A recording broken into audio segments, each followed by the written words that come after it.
Chinese civilisation यानी चीन की सभ्यता के बारे में आज हम लोग समझेंगे।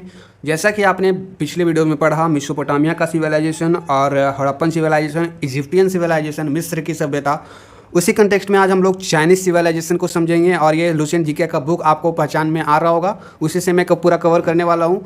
तो आपका अगर पढ़ने में दिक्कत होता है तो आपको यहाँ से इंटरेस्ट जाग जाएगा कि कैसे पढ़ा जाता है। ठीक है, चलिए वीडियो को स्टार्ट कर लेते हैं। चाइनीज़ सिविलाइजेशन को समझने के लिए आप लोग चाइना का मैप थोड़ा सा ध्यान में रखना होगा। चाइना का मैप मैं अभी वीडियो में लगा दे रहा हूँ ऊपर में, आप लोग देख सकते हैं।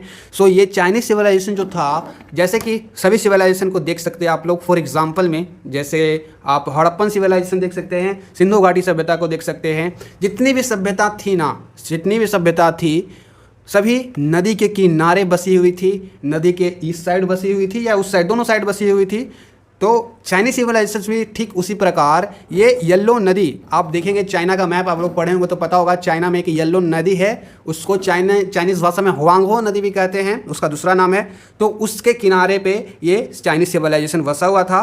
तो अभी इस बुक में जो जो दिया गया है उसको भी हम लोग जान लेते हैं। चाइना का मैप आप स्क्रीन पर देख सकते हैं। वैसे तो देखिए यहाँ पर सबसे पहला लाइन दिया गया, the earliest Chinese civilisation is the Shang civilisation. तो ये क्वेश्चन बनता है, अपने आप में एक क्वेश्चन दिया गया है, क्वेश्चन आंसर एक ही लाइन में। तो अर्लीस्ट चाइनीज सिविलाइजेशन, सबसे पहला सबसे पुराना चाइना में रहने वाले लोग का वो था सांग सिविलाइजेशन, आप लोग देख सकते हैं। और ये जैसे कि भारत का एग्जांपल ले लो, भारत का सबसे पहला सिंधु घाटी सभ्यता था, उसी तरह चाइना का सबसे पहला सांग सिविलाइजेशन था। ठीक है, इसको याद रखिएगा, ये क्वेश्चन बनता है और बना भी है, प्रीवियस ईयर क्वेश्चन देखेंगे तो। उसके बाद the Shang dynasty was overthrown by the Zhou dynasty, तो पहला सांग डायनेस्टी था, सांग वंश। ठीक है, उसके बाद सांग डायनेस्टी को रिप्लेस किया और हटाकर कौन आ गया उसके स्थान पे, चोउ डायनेस्टी, जो CHOU आपको दिख रहा होगा, नहीं दिख रहा है तो चोउ डायनेस्टी आ गए। तो यहाँ पर जो इस बुक में दिया गया है, डायरेक्ट वे में दिया गया। अगर आप UPSC की तैयारी कर रहे हैं तो ये आपके लिए मैं नहीं मानता हूँ। हाँ, अगर आप रिवीजन करना चाहते हैं तो इसको पढ़ सकते हैं, लेकिन आपको बहुत डिटेल में पढ़ना होता है। लेकिन अगर UPSC को छोड़कर आप BPSC भी दे रहे हो या कोई और अदर एग्जाम जिसमें कम्पिटेटिव एग्जाम, सभी एग्जाम, उसमें आपको ये मदद करेगा। लेकिन UPSC के पॉइंट ऑफ व्यू से ये मैं वीडियो देखने के लिए नहीं बोलूँगा। ठीक है, तो अगर आप देख सकते हैं, अब आगे बढ़ते हैं हम लोग। ये तो जनरल बातें हो गई। उसके बाद चाइनीज़ स्क्रिप्ट इज़ पिटोग्राफिक स्क्रिप्ट। पिटोग्राफिक मतलब आप समझ ही रहे होंगे, नहीं समझ में आ रहा है तो आप लोग इसको अलग कर लीजिए। PIC आप लोग पिक समझते हैं, पिक मतलब फोटो होता है, और ग्राफिक मतलब आप लोग समझते हैं फोटो जाओ जिसमें ग्राफिक वगैरह रहता है बना हुआ। तो इन लोग का जो कल्चर था, स्क्रिप्ट था, वो पिटोग्राफिक था। इन द कहने का मतलब है इन लोग का फोटो के माध्यम से जो भी चीज़ हुआ था, लिखा हुआ रहता था, उसी से आपको समझना होता था। वर्ड में, जैसे कि यहाँ पर वर्ड में लिखा गया है, वर्ड्स में पढ़ा कर मैं आपको समझा रहा हूँ, तो वैसा नहीं रहता था। फोटो यहाँ पर जैसे वर्ड बना हुआ, वहाँ पर फोटो बना रहता था, उसी से लोग समझते थे। और आज भी देख लीजिए ना, आज के डेट में भी चाइनीज़ का जो लैंग्वेज है, आप लोगों को लगेगा थोड़ा बहुत पिटोग्राफिक टाइप का ही है। समझ में आप लोगों को जनरली नहीं आएगा अगर आप नहीं जानते चाइनीज़ भाषा को। तो कहने का सेंस है कि पिटोग्राफिक था, तो एक तरह से चित्रण वाला जो वर्ण रहते हैं उस तरह से था। ठीक है, और यहाँ पर आगे बताया गया, it is a remarkable that the Chinese script has change very little, मतलब बहुत कम ही बदलाव हुआ है। जैसे कि पहले जैसा था उसमें थोड़ा बहुत चेंजेस आया है, बहुत ज़्यादा बदलाव नहीं हुआ है। आज भी वैसा का वैसा ही है। चाइनीज़ भाषा आप लोग देखे ही होंगे, नहीं देखे होंगे तो जाके देख लीजिएगा गूगल करके। तो आगे बढ़ते हैं नेक्स्ट लाइन पे, चाइनीज़ कैलेंडर। चाइनीज़ कैलेंडर को हम लोग सोलर लूनार कैलेंडर भी बोलते हैं। सोलर लूनार कैलेंडर नाम से ही पता चल रहा है, दोनों का कॉम्बिनेशन होगा।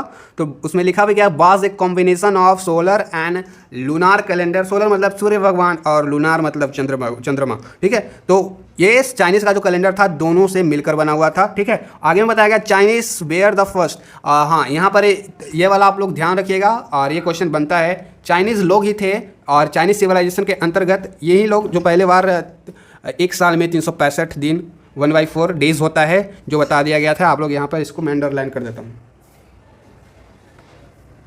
ठीक है, तो इसको भी याद रखना है। नेक्स्ट लाइन में, in the 3rd century BC the Qin dynasty, Qin वंश जो था बिकम इम्पॉर्टेंट, बहुत ज़्यादा इसका प्रभाव बढ़ गया। चिन डायनेस्टी कब, 3rd century में।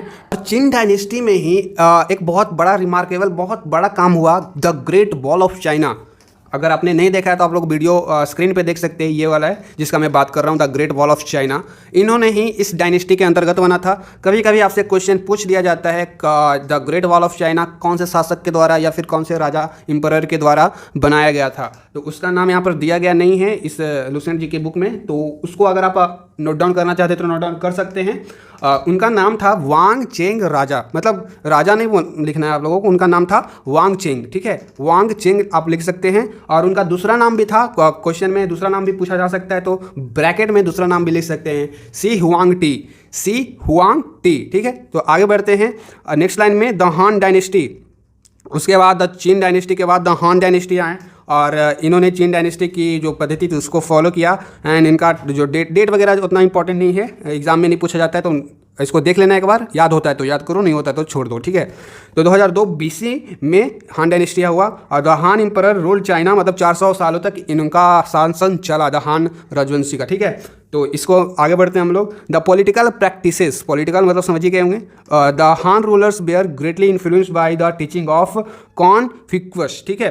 तो टीचिंग ऑफ कॉन्फ्यूशियस एक तरह से ये धर्म था, जैसे हम लोग का बुद्धिज्म, हिंदुज्म, जैनिज्म है, उसी तरह से इन लोग का भी कॉन्फ्यूशियम था, धर्म था, और उनके टीचिंग के बेसिस पे इन लोगों का पॉलिटिकल प्रैक्टिसेस हुआ करता था, ठीक है। तो इसको भी जितने भी यहाँ पर देख रहे हैं अदर कलर से दिया हुआ है, यानी पिंक कलर, गुलाबी कलर से लिखा हुआ है, वो सभी चीज़ें तो आपको याद रहनी ही चाहिए, और बाकी मैं जो बता रहा हूँ वो भी याद रखिएगा, ठीक है। उसके बाद आपको लिखा हुआ है during Han rule to qualify appointment the young man है, मतलब सिंपल सा इसका मतलब समझिए, इतना जितना भी लिखा हुआ है। आपको एग्जाम देना होगा अगर आप कुछ करना चाहते हैं तो एग्जामिनेशन का पहली बार ये भी क्वेश्चन बनता है, पहली बार एग्ज़ाम लेने की पद्धति, मतलब एग्ज़ाम कौन करवाया है पूरी दुनिया का, वर्ल्ड में, तो चाइनीज़ ही लोग थे, चाइनीज़ सिविलाइजेशन के अंतर्गत हुआ था, और हान रूल के अंतर्गत हुआ था, ठीक है। ये क्वेश्चन बनता है, इसको याद रखिएगा जो मैं यहाँ पर कर रहा हूँ, हान रूल को, ठीक है।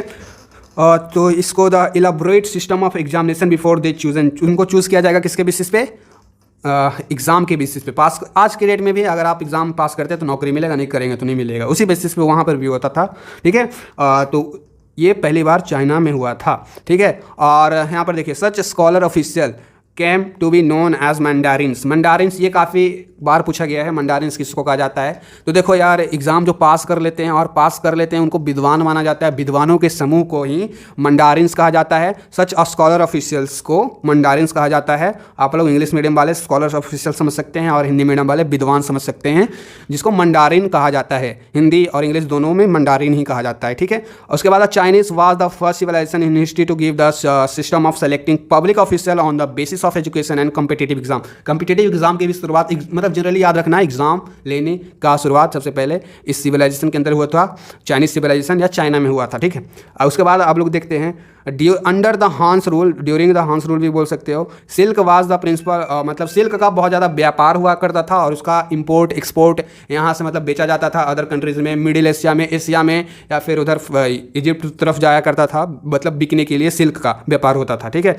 वही बताया गया नेक्स्ट लाइन में, 2 main roads were built across the great wall के मतलब आसपास में 2 मेन रोड्स बनाया गया था। क्यों बनाया गया था? यही सिल्क का व्यापार करने के लिए, ठीक है। तो मतलब बेस्ट में चाइना का मैप देखो और नॉर्थ साउथ वेस्ट समझते हो, बेस्ट में मतलब एशिया का जो अदर पार्ट है ईस्ट एशिया और उसके आगे यूरोप वगैरह, उधर इन लोग जाते थे अपना सिल्क का व्यापार बेचने वगैरह, तो समझ ही गए होंगे। उसके बाद जैसा कि हम लोग के पास हम लोग का बहुत सारा धर्म है इंडिया में, स्पेशली सबसे फेमस और जाना माना हिंदुइज़्म जो हम लोग हैं, और आप लोग में से बहुत सारे बुद्धिज़्म को भी फॉलो करते होंगे, बहुत सारे इस्लाम धर्म को भी फॉलो करते होंगे, या फिर आप जैन होंगे। तो उसी तरह से चाइना में भी 2 बहुत ही इम्पॉर्टेंट मेजर, बहुत ही इंपॉर्टेंट धर्म था, और उसका नाम आप लोग हो सके तो याद ही रखना है, ठीक है, एग्ज़ाम में पूछा जाता है।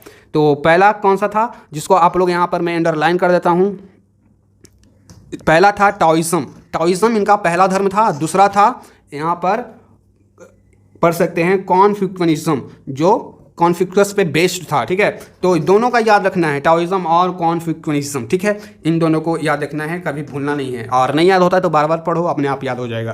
तो टाओइज़्म जो था based on the teaching of लाओ टीस, जो एक समझ लो एक तरह से गुरु थे, उनके टीचिंग पे पूरा तरह से ये बेस्ड था। और दूसरा जो कॉन्फ्यूशस पे बेस्ड था, यहाँ पर जो दिख रहा है पिंक कलर में, उन पे बेस्ड था, based on the teaching of कॉन्फ्यूशस, ठीक है। अभी हम लोग पढ़ते हैं, आगे बढ़ते हैं, और डेट वगैरह देखना चाहो तो देख सकते हो। लाओ टीस जो थे 604 BC का था, और जो कॉन्फ्यूशस जो था 551 से लेके 779 BC तक का, ओके, ये टाइम इंटरवल है। उसके बाद लिखा गया है कॉन्फ्यूशस जो थे was a contemporary of Mahavira and Buddha. Mahavira जो थे कि महावीरा कौन है आप लोग को पता ही होगा, नहीं पता है तो बता देते हैं। महावीरा वही हैं जिन्होंने जैन धर्म को मतलब इस्टेब्लिशमेंट कर सकते हैं, जैन धर्म को लाया। और बुद्धिज़्म, बुद्ध भगवान खुद सिद्धार्थ जिनके द्वारा बुद्धिज़्म आया, ठीक है। तो उनके कंटेम्परेरी करने का मतलब भारत में इधर बुद्धिज़्म वगैरह चल रहा था, जैनिज़्म वगैरह चल रहा था, ठीक उसी समय चाइना में ये टाओइज़्म और कॉन्फ्यूशियनिज्म चल रहा था, ठीक है। तो आप लोग समझ सकते हैं जो इधर चल रहा है हम लोग का अलग है, उधर अलग है, उन लोगों का अलग धर्म है तो अलग चल रहा होगा, ठीक है। आगे पढ़ते हैं। Buddhism was brought into the China by Indian during the हान रूल। हान रूल के समय में इसको, हान रूल मतलब ये सभी थोड़े से चीज़ हैं, इसको अंडरलाइन कर लेना। हान रूल के समय में बुद्धिज़्म जो था चाइना में भी गया, उनका प्रचार मतलब प्रचार वगैरह किया गया, आप लोग इस धर्म को अपनाइए, ये धर्म बहुत अच्छा है, शांति का प्रतीक है बुद्धिज़्म। तो इस तरह से अपनाया गया। तो वहाँ पर मतलब बुद्धिज़्म के जितने भी लोग थे वो जितने भी लोग मतलब बुद्धिज़्म फॉलो करते थे वो सभी जगह जगह जाकर बुद्धिज़्म का प्रचार करते थे और सभी को बोलते थे बुद्धिज़्म धर्म को फॉलो करो। तो चाइना में भी गए कुछ लोग, चाइना में गए हैं हान रूल के समय में। और कभी कभी क्वेश्चन में पूछ देता है कौन थे, मतलब चाइना में कौन गए थे बुद्धिज़्म का प्रचार करने, तो उनका नाम तो यहाँ पर मेंशन नहीं है, हो सके तो नोट डाउन कर सकते हैं आप लोग। कश्यप थे, कश्यप उनका नाम था, ठीक है, कश्यप जी उनका नाम था। और उनका टाइटल सरनेम क्या था मुझे याद नहीं है, कश्यप थोड़ा बहुत याद है, तो कश्यप भी याद रखोगे तो एग्जाम में आप लोग टिक मार लोगे, ठीक है, कश्यप नाम था। आगे बढ़ते हैं। आगे में the great wall of China के बारे में कुछ दिया हुआ है। ग्रेट वॉल ऑफ चाइना का आगे मैं लगा देता हूँ स्क्रीन पे वीडियो, आप लोग देख लें ताकि आपको समझ में आ जाए। The great wall of China था जो, उसके बारे में बताया गया अभी नेक्स्ट लाइन में कि वो 2400 किलोमीटर लंबा था, ठीक है। आप लोग समझ सकते हैं किलोमीटर, 1 किलोमीटर कितना लंबा होता है, 2 किलोमीटर कितना लंबा होता है, ये तो लगभग 2400 किलोमीटर लंबा था, तो बहुत ज़्यादा लंबा था यार the great wall of China. And कुछ लोग जो थे ना यार, एक पति की बात मैं बताता हूँ, कुछ लोग नहीं, एक मतलब फ्रांस के वाल्टेल्स थे, ठीक है, वाल्टेल्स, उनका मानना है कि जो इनका तुलना कुछ लोग करते थे the great wall of China का जो इजिप्ट में है, मिस्र में है, उनका जो क्या है पिरामिड है, आप लोग देखे होंगे पिरामिड जो मिस्र में इजिप्ट में है, उसका तुलना the great wall of China के बारे में, मतलब कंपेयर नहीं होता है आज के समय में विराट कोहली वर्सेस रोहित शर्मा, उसी तरह से कंपेयर करने वाले लोग कंपेयर करेंगे। लेकिन एक जो थे फ्रांस के बाल्टेल जो थे ना, उन्होंने बोला ना इजिप्ट के पिरामिड के सामने या the great wall of China कुछ नहीं है, एक चींटी के समान है। तो यहाँ पर लिखा हुआ नहीं है, ये पति की बात में थोड़ा बता देता हूँ आप लोगों को एक्स्ट्रा में, हो सके तो नोट डाउन करो, नहीं हो सके तो आप लोग सुन के भी रह सकते हैं। तो यहाँ पर नेक्स्ट लाइन में लिखा हुआ the great wall of China is mightily monument of the building skill of, तो एक तरह से बहुत बढ़िया देखो ग्रेट वॉल ऑफ चाइना उस समय में चाइनीज सिविलाइजेशन में मतलब एंशिएंट हिस्ट्री में, चाइना का एंशिएंट हिस्ट्री में बनाया गया था, तो एक तरह से बहुत बढ़िया स्किल था और बहुत सभ्य लोग वो लोग थे जो ग्रेट वॉल ऑफ चाइना बनाए। ग्रेट वॉल ऑफ चाइना क्यों बनाया गया था आप लोगों को पता है? और नहीं पता है तो आप लोगों को पता होना चाहिए यार, great wall of China ball क्यों बनाया गया था। पहले के जो लोग लड़ाई वगैरह करते थे जितने भी, तो पहले ये तो नहीं था हेलीकॉप्टर से बम उड़ा के मतलब मार दिए, मतलब बॉल बनाया गया। बहुत सारे के दिमाग में आता है कि बॉल था तो हेलीकॉप्टर चला के बम मार देते बॉल के ऊपर से, लेकिन पहले के ज़माने में ऐसा कुछ था नहीं। ज़्यादातर घोड़े होते थे, हाथी होते थे, पैदल लड़ते थे, तीर तलवार होता था, थोड़े बहुत तोप होते थे, तो तोप ज़्यादा ऊंचा नहीं जाता था, ऐसा सीधे जाता था, तो बाल को भेद नहीं पाता था, बाल के इधर ही रह जाता था सारा, तो इसलिए जो बाल के उधर उस साइड था बच जाते थे, इसलिए बाल बनाया जाता था, इसीलिए बनाया गया था, ठीक है, इन्फेंडर से बचाव के लिए, ठीक है। और ये स्टोन का बना है, पत्थर का बना है, आप लोग जाके देख सकते हैं, अगर घूमने जाएं कभी तो देख लीजिएगा। The Chinese script was standard, मतलब इसको स्टैंडर्डाइज्ड किसके द्वारा किया गया था? तो चीन रूलर, चीन शासक के द्वारा किया गया था, इसको भी याद रख सकते हैं आप लोग, ठीक है। चीन रूलर के द्वारा चाइनीज स्क्रिप्ट जो लेखन था, लेखन प्रकृति स्टैंडर्डाइज्ड मतलब थोड़ा बहुत चेंजेस वगैरह किया गया था, ठीक है।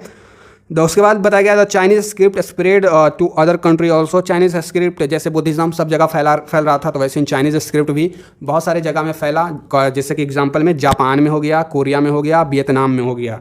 जापानीज़, कोरियन, वियतनामीज़, देखेंगे इन लोग का लैंग्वेज थोड़ा बहुत चाइनीज़ से मिलता जुलता है, ठीक है, और दिखने में भी थोड़े जो मिलते जुलते लगते हैं चाइना वाले, जापान वाले, ठीक है। आगे में बताया गया है in the first century AD paper was, मतलब पेपर का सबसे पहला इन्वेंशन चाइना ने, और थोड़ा देर पहले मैंने बताया एग्ज़ाम का सबसे पहले चाइना ने, बहुत सारी चीज़ें मैंने आपको बताई, उसको फिर से अगर भूल जाते हैं तो उसको कोशिश करें रिवीजन करके याद रखने का, ठीक है। तो पेपर का सबसे पहले इन्वेंशन चाइना ने किया था, ठीक है, और बहुत सारे इन्वेंशन इन्होंने किया है, जैसे कि यहाँ पर देखिए in the second century AD Chinese invented क्या सिस्मोग्राफ, जिससे अर्थक्वेक मेजर किया जाता है कि अर्थक्वेक का कितने ज़्यादा तीव्रता से आया, क्या उसका वैल्यू था। तो भूकंप को मापने के लिए सेस्मोग्राफ भी चाइनीज़ नहीं दिया। उसके बाद वाटर क्लॉक और एवोक्वस अम्ब्रेला भी चाइनीज़ लोग ने ही हम लोगों को बताया। बारूद की भी खोज चाइनीज़ लोग ने ही किया था, ठीक है। तो ये सभी चीज़ें हैं। अभी हम लोग आते हैं फिर से, यहाँ पर हम लोग ग्रेट वॉल ऑफ चाइना देख लिए थे। उसके बाद in first century AD paper वाला भी हम लोग समझ ही लिए हैं। और पेपर का इंपॉर्टेंस क्या है वो लोग आप लोग समझते ही होंगे। आज की डेट में बहुत ज़्यादा इंपॉर्टेंस है पेपर का। पेपर के बिना आप बिना पढ़ के दिखाइए, पढ़ तो लेंगे लेकिन पेपर का कहीं ना कहीं ज़रूरत पड़ ही जाएगा, ठीक है। उसके बाद some of the first historical work in the world were written in China. कुछ हिस्टोरिकल चीज़ें हैं जो सिर्फ चाइना में सबसे पहले लिखा गया था, वही बताया गया है। Etch dynasty compile its own history. बहुत सारी डायनेस्टी आए होंगे, बहुत सारे राजा आए होंगे, बहुत सारे राजा ने बहुत कुछ किया होगा, सभी का अपना अपना इतिहास होगा। उतना डिटेल में तो हम लोग पढ़ नहीं रहे हैं, तो हम लोग को पता नहीं है, पढ़ेंगे कभी। अगर आप लोग रिक्वेस्ट करते हैं वीडियो बना दिया जाएगा, ठीक है। The pattern of this history were set by Sima Qian. ये काफ़ी इंपॉर्टेंट नाम है, ठीक है। एक तरह से ये चाइना का सबसे पुराने इतिहासकार, सबसे प्रथम इतिहासकार हिस्ट्री जो लिखे थे सबसे पुराने शशुमा शीन थे। इसको भूलना नहीं है। ये अगर ये नहीं होते तो चीन सभ्यता हम लोग वगैरह नहीं पढ़ रहे होते, ठीक है। तो इनको चाइना का हेरोडोटस भी कहा जाता है। हेरोडोटस किसको कहा जाता है बताइए? हेरोडोटस वो थे जो इतिहास के पिता जिनको बोला जाता है, इतिहास के जनक जिनको बोला जाता है, जिनकी वजह से हम लोग आज इतिहास पढ़ पाते हैं, the father of the history. और चाइना के हेरोडोटस किसको कहा जाता है? शाओमा शीन को, ठीक है। आगे बताया गया, ये सब तो मैंने आपको एक्सप्लेन कर दिया। तो आज की वीडियो में बस इतना ही, आपको समझ में आया होगा, ठीक है। और ऐसी वीडियो पाते रहने के लिए चैनल को सब्सक्राइब जरूर करें। आप लोग को यही मेहनत कर रहा हूँ मैं। और जो भी टॉपिक पर वीडियो चाहिए कमेंट करिएगा। मिलेंगे अगली वीडियो में। Thank you for watching my video.